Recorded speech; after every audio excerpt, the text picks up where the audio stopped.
William Seward was born in 1801 in the small town of Florida, New York. He attended Union College in Schenectady, New York, where he developed a lifelong interest in politics and reform. As a young lawyer, Seward quickly became known for defending immigrants and opposing slavery. Seward served first in the New York State Senate and then as governor of New York from 1839 to 1843. As governor, he pushed for public education, prison reforms, and protections for immigrants. But his most defining belief was his growing opposition to the expansion of slavery. Seward believed the United States faced what he later, in 1858, famously called an irrepressible conflict between free labor and slavery. In 1849, Seward entered the United States Senate. There he became one of the most prominent voices against the spread of slavery into Western territories.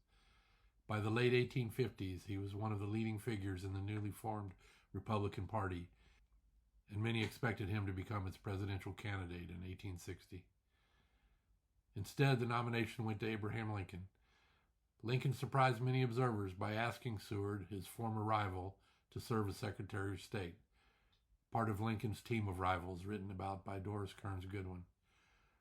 After losing the 1860 Republican presidential nomination to Abraham Lincoln, some observers believe Seward initially assumed he would dominate Lincoln's administration. Seward would become one of Lincoln's closest and most trusted advisors during the American Civil War.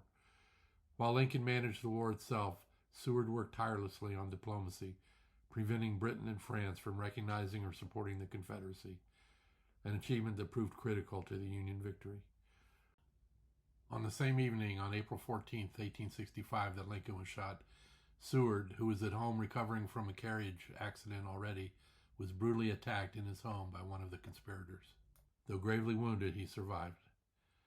Seward remained Secretary of State under Andrew Johnson, and in 1867 he carried out the bold act that would forever attach his name to American history, negotiating the purchase of Alaska from Russia. Critics mocked the deal as Seward's folly, believing the United States had bought nothing but frozen wilderness. But the territory, purchased from Alexander II of Russia, would later prove rich in gold, oil, and strategic importance. William Seward died in 1872, remembered not as a president, but as something rarer, a statesman whose influence shaped the nation's survival and its future. What critics once called folly would become one of the most far-sighted decisions in American history.